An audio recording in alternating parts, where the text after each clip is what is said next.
Labadiena. Šiandien Mokytojo televizijoje mes turėsime pokalbį su Cristina Berry. Mūsų pokalbio tema yra mokytojo veikla ir veiklos vertinimas. Ir Cristina vieši Lietuvoje kaip mainų programos dalyvė, kurią įgyvendina Jungtinių Amerikos Valstijų ambasada. Ir Cristinos patirtis yra labai plati. Jinai yra pradinio ugdymo mokytoja, yra dirbusi su ankstyvojo ugdymo užsienio kalbos mokymo Čikagos priemiesčiuose, taip pat turi patirtį darbo su suaugusiais. Dirbdama Jungtinėse Amerikos Valstijose, jinai mokė anglų kalbą vizituojantiems dėstytojams Niujorko Kolumbijos universitete ir turi nemažą tarptautinę patirtį. Kinijoje yra taip pat dirbusi kaip dėstytoja su anglų kalbos mokytojais ir jos išsilavinimas yra ankstyvojo ugdymo srityje, bet taip pat jinai turi magistro laipsnį ir anglų kalbos kaip užsienio kalbos mokytoja. Taigi, Cristina Lietuvoje vieši jau visus metus ir taip pat turėjau galimybę susipažinti su Lietuvos švietimo sistema bei padirbėti su anglų kalbos mokytojais, bendradarbiaudama su Lietuvos anglų kalbos mokytojų asociacija. Ir šiandien noriu pakalbinti Cristiną būtent apie mokytojo veiklą ir mokytojo veiklos vertinimo ypatumus, patirtis Jungtinėse Amerikos Valstijose ir galbūt iš jos patirties kitose šalyse. I have introduced you, Cristina, to the audience, and now probably I will give you the very first question that is directly related to our topic in this interview. So, in your opinion, why is teacher evaluation so important? And is it important? First of all, I want to say thank you very much for inviting me to be a part of this discussion. It's my honor to be able to work with you and with the ministry and with the teachers here in Lithuania to share my experience and to learn from things that are happening here in Lithuania as well. But yes, of course, teacher evaluation is incredibly important. There are two main things that I want to talk about, two of the major benefits, and the first is the societal level, the benefits on the societal level. Education, as we know, is a system that helps us to ensure that our students and our children, our future generations, are responsible and productive members of society. And also we want to make sure that they're competitive on the world stage. And taxpayers are investing in this system. And so we want to make sure that there's a plan involved to ensure that the quality of education is high throughout the entire country. And you want to make sure that the investment, that taxpayers, stakeholders, are confident that what they're investing in is something that's going to produce great results in the future. And teacher evaluation is a great way to make sure that everyone understands the expectations of teachers, including teachers, administrators, all the way down to students. So it's incredibly important in order to make sure that we're keeping the standard of education high and that everyone's accountable. On a personal and a professional level, I've been evaluated a number of times, and as much as I don't love the process, I have to be honest, it's always a little bit uncomfortable. And as you mentioned, I have experience in teaching in a number of environments, and every time you're in a new environment, I'm evaluated. And it's not always a comfortable process. I don't always enjoy it, if I'm being honest, and I'm sure that that's probably part of the reservation that teachers have. But the reality is that the evaluation process is so beneficial to becoming better at your craft. Even some of the best athletes in the world-class athletes have trainers. They have a team of people that provide them with feedback and help them get better. And I think that it's really important to have that sense of accountability, to have somebody to reflect with, to make sure that what you're doing is always improving. Again, it doesn't feel great always during the process, but the process is incredibly important. And I'm extremely thankful that I've had the opportunity to be evaluated in so many different environments, because that really helps me be a more well-rounded teacher, whether I'm working with adults or with children, teenagers, or other teachers. Thank you very much.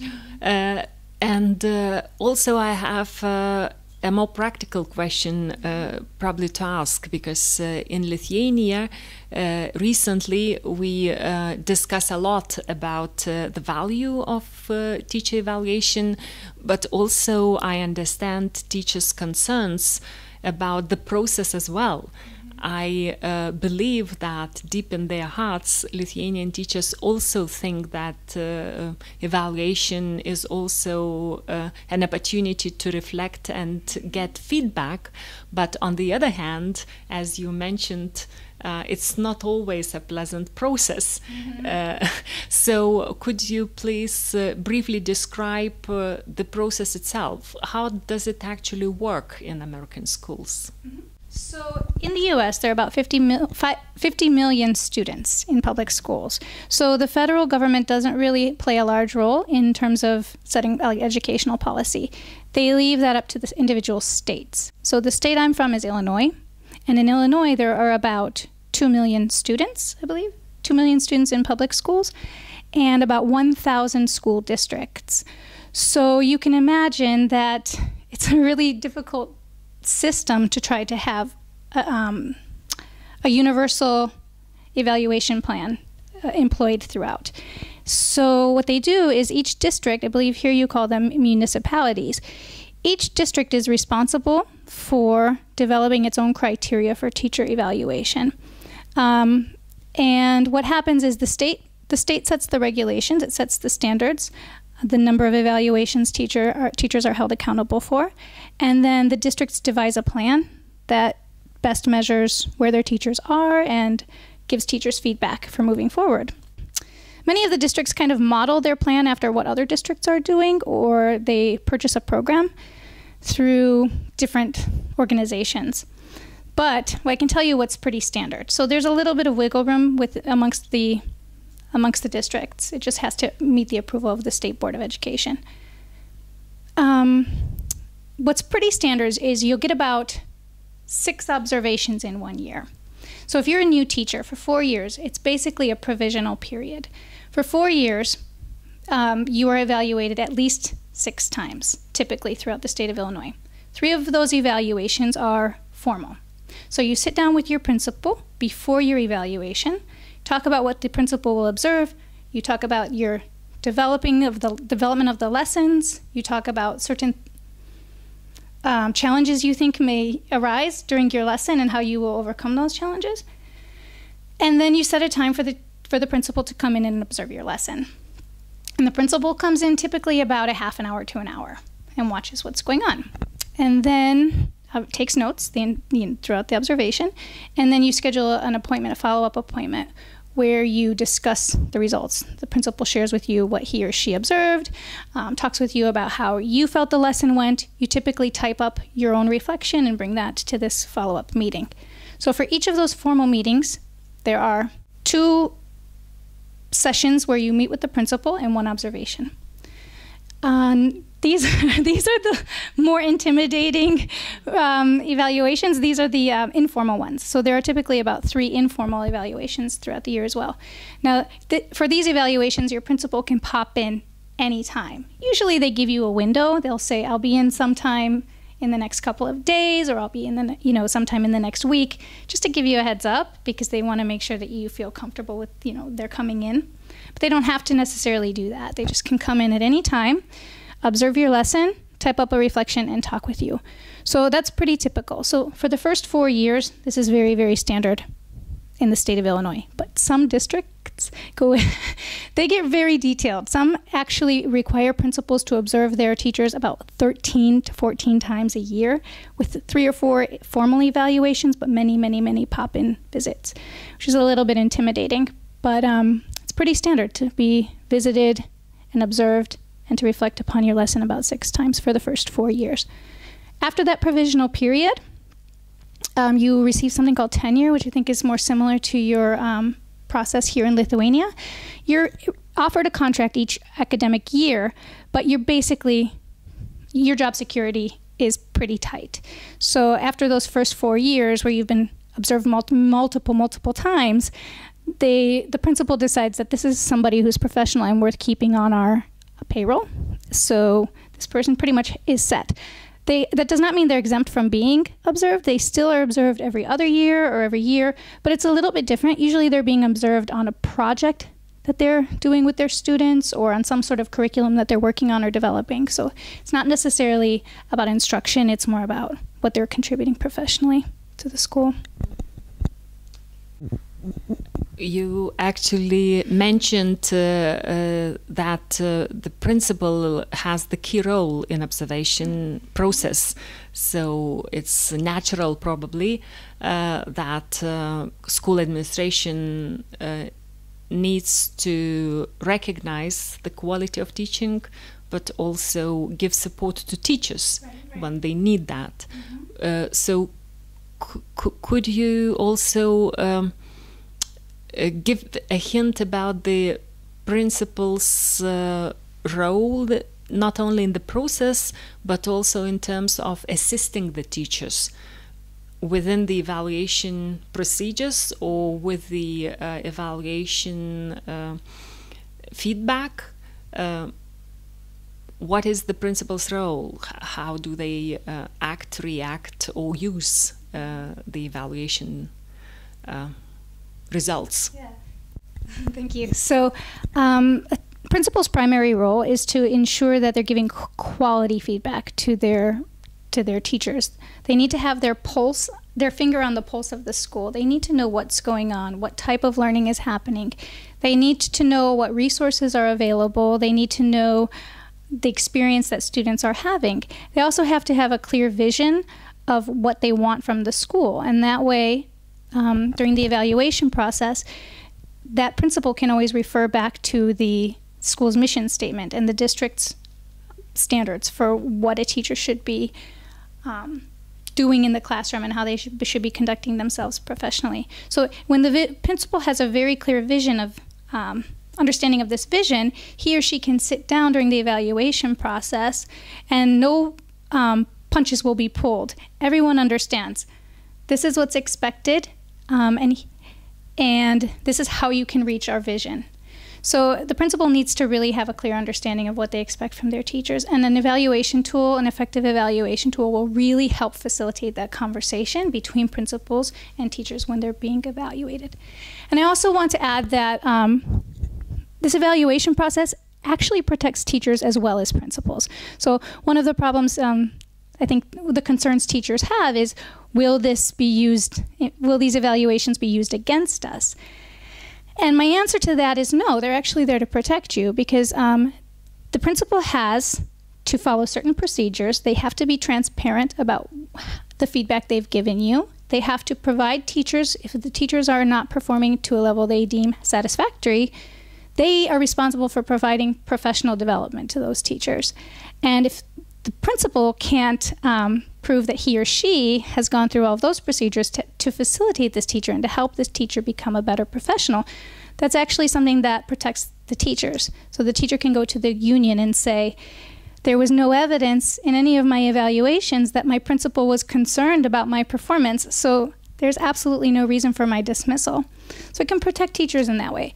It also protects principals, because when principals do give feedback to teachers, if teachers aren't taking that feedback, or if they're not improving with multiple opportunities to have done so, the principal has documentation to say, this teacher is not helping us reach our vision in this way, that way, and that way. Therefore, I believe this teacher is not a good fit for our school. So these evaluations, while they seem like they could be something that might work against you, they actually work for the teachers, the good teachers, the teachers that know that they're doing a good job and that are growing.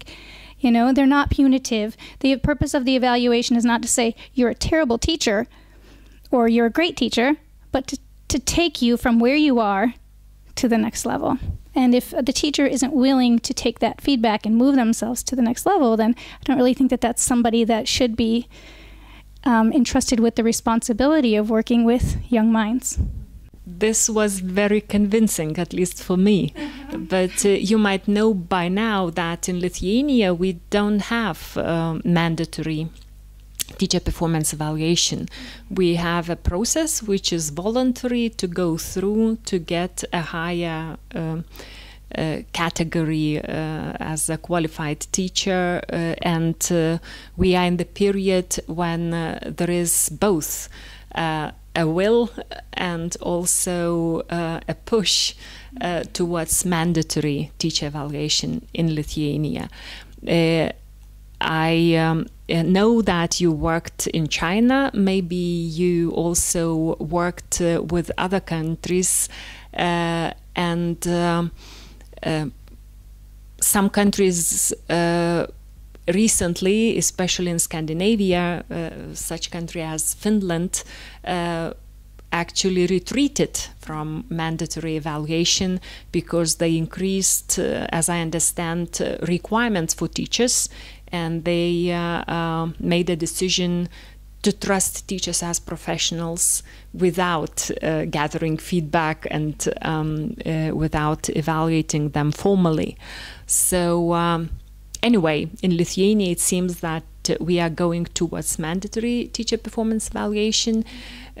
So with all your experience in other countries and now in Lithuania, what are your recommendations, say, to policymakers or to teachers and principals in Lithuania?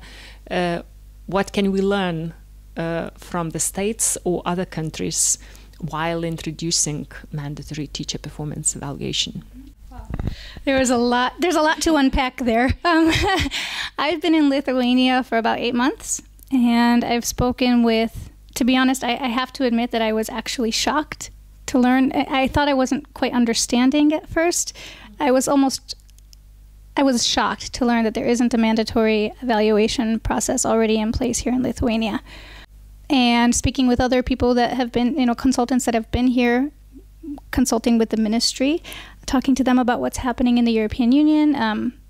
Again, I think they kind of shared my sentiment about the fact that it's shocking that there isn't some sort of teacher evaluation plan. This is something that's incredibly important.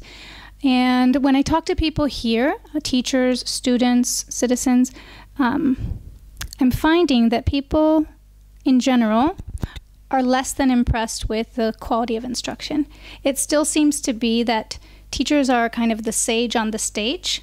They are the holders of the information, they know all the content, and they kind of impart that knowledge on students. I'm sure it's not like that everywhere, and I've worked with some really dynamic, amazing teachers that follow different methods for instruction. But that seems to be, in general, kind of the sense that I've gotten in talking to people. And yeah, that was something that worked very well, that type of system. The sage on the stage method of instruction was important during industrial times when people had a job that they needed to accomplish. So there was a foreman or someone kind of telling people what to do, and they were following the directions. But now, the world is such a different place, and it's an age of information. So the content is something that students can receive with a click of a button. Everything is available on the internet. There are tutorial videos. There are multiple resources where you can find quality information. So this idea that the teacher imparts the content knowledge on students is something that needs to change. And I think that, well, we're in the 21st century, and these 21st century skills include collaboration, problem solving, finding resources. And these are the types of things I've been evaluated on since I was a teacher or a student at university. So since about 2000, I've been evaluated not just on my content of knowledge, but on other competencies. All teachers are evaluated on these other competencies, such as demonstrating knowledge of students, demonstrating the ability to be reflective about your teaching. What else was there? I mean, there are a number of different competencies along these lines. What you contribute professionally to your colleagues, how you communicate with parents, these types of things. So because we've been evaluated on these things for decades now, I mean, I was in school maybe almost 20 years ago, this has just become natural to us to make sure that we're focusing on developing these things. And teachers are not just expected to know content. They're expected to be collaborators, people that are problem solvers, people that know about other resources and inspire students to do the same. And I think in order to model these things for students, it's important to have an evaluation system that helps us as teachers develop these skills ourselves. And like I said, going back to my reference earlier about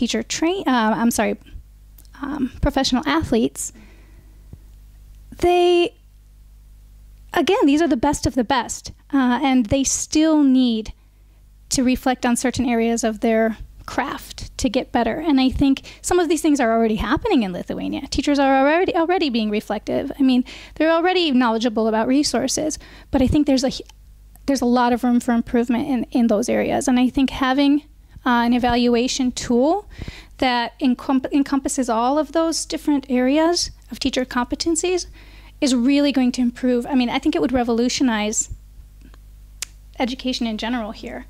And it would be, these teachers would be modeling these 21st century skills for students. I mean, we're already 2 decades into the 21st century. We need to make sure that teachers here feel comfortable employing those skills and modeling them for their students. And so I think, kind of going back to what you were saying about some of the Scandinavian countries, I think they've already worked on some of those things to such an intense degree. I'm not very well versed in the research and the methods that are going on in Scandinavia, but I would assume that these things have already kind of become second nature to them. This type of teaching, these types of project-based things, these collaborations and use of technology. So I think for them, yeah, maybe they're ready to move away from the evaluation process, and I would love to see that happen now in the US as well. But I think it's a process, and I think from where Lithuania is right now in terms of the type of instruction, the type of criteria that's expected of teachers, I think some of this structure through evaluation would really help develop some of those competencies. And then later, yeah, the dream is to kind of follow the model of Scandinavia, right? But I think it's important to start where Lithuania is, develop some of these competencies, and then kind of move forward in the future. So that would be my recommendation to the ministry. I think whether the ministry is developing an evaluation tool for the country, or whether the ministry decides that the municipalities will develop their own tools, I think it's incredibly important that those tools encompass a multitude of competencies, not just content knowledge.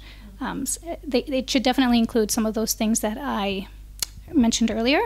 And I do think that if the ministry is asking the municipalities to develop an evaluation tool, that they're providing examples of types of tools they would like to see. Because I think that's part of a problem sometimes for teachers, is that policies are made on a level, and we're told to do something as a school or as a district, but we don't always know exactly what's expected of us. So I think providing some examples for the municipalities to kind of follow, whether they're because some schools do evaluate currently. So whether it's some schools that are doing it well right now, maybe they can you can use some of those examples for other municipalities or what's happening in other countries. But I do think it's really important to provide examples and for the ministry to know exactly what it is looking for in these evaluation tools. And there was one more thought that I had. Oh, I think it's really important that the ministry gets input from teachers when you do decide to roll out an evaluation tool. I think it's really important to get some of the feedback from teachers about how and principals about the logistics of things. How intensive is this? Is this really something that we can achieve? Is it something practical? Yeah, in theory it sounds great, but can we work through some of those logistical pieces together before we roll it out? I think that would really improve the process. This is great, thank you. And probably to round up our interview, I have one more question to you as a former teacher, but they say there are no former teachers.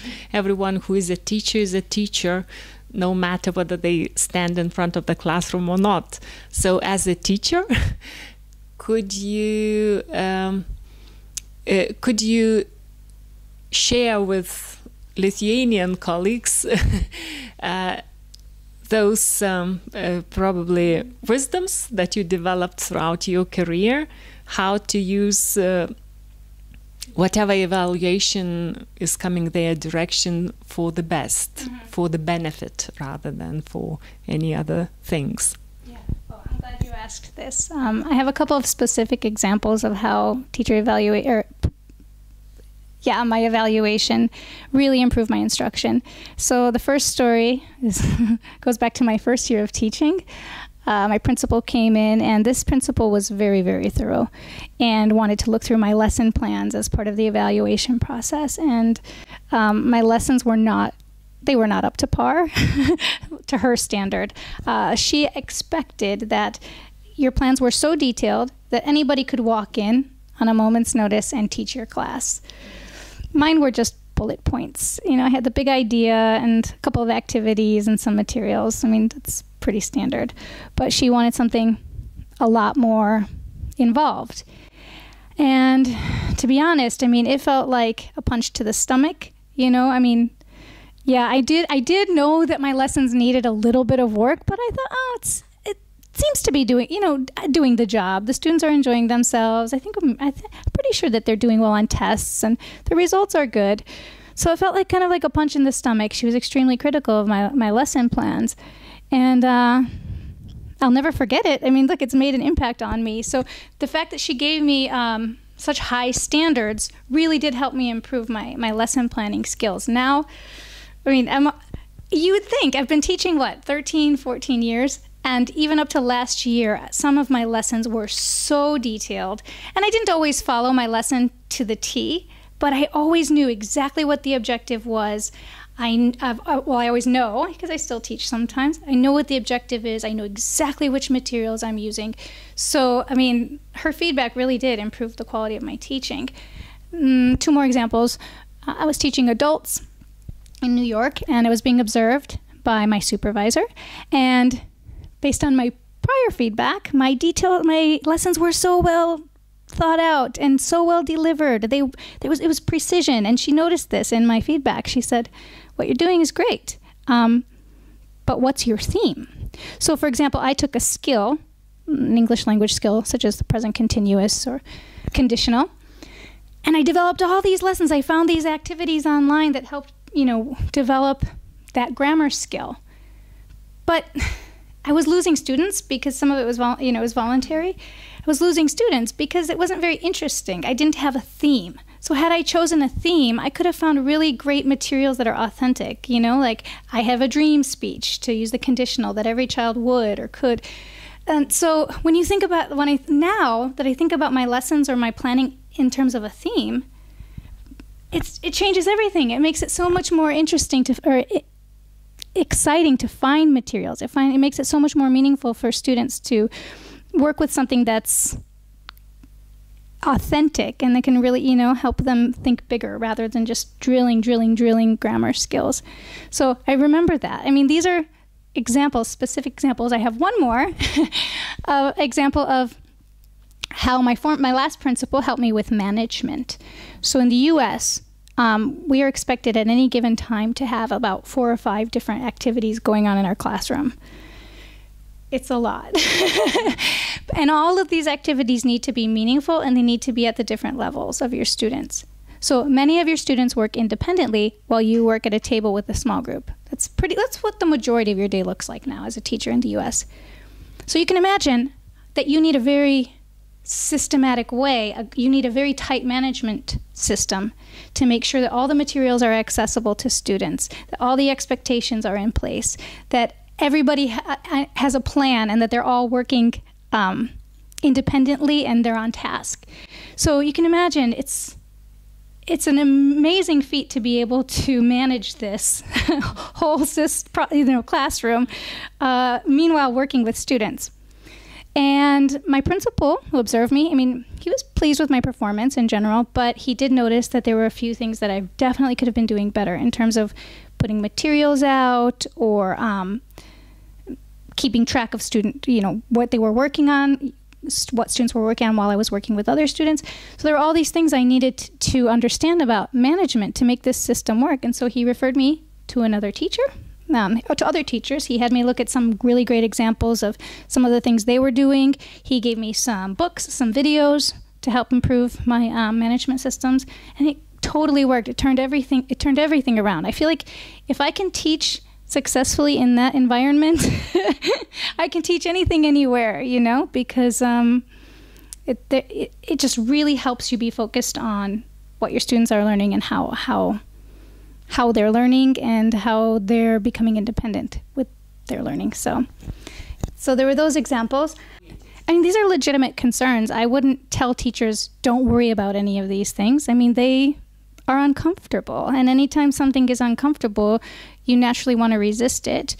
But I think if you really do want to get better, you can think back on any experience in your life, any experience, whether it was learning to play an instrument or to pass a class or to be accepted to a university. Anything that was ever an accomplishment that you had to work through was worth the work. And I think if you want to be a great teacher, if you want to make sure that you're contributing to your society and to your community, I think you have to put in the work. And it is going to be uncomfortable at times, but it's worth it. And I think these are exciting times for Lithuania because I think a lot of change can happen within the next few years. But it is going to it's a process, and everyone has to be on board with the idea that you're going to push through it. So, as you said at the beginning of our talk, there is always space for improvement. And while you brush up one thing, probably you neglect another. So, feedback and evaluation would help you become better and better in your career. So, I'm sure that those who watch our interview will reflect on your thoughts and examples, and definitely nationally we will have continuous discussions and consultations on teacher performance evaluation, and I'm sure that in some discussions we will quote you sometimes using your examples, and also thank you for sharing your experience and ideas. Thank you very much.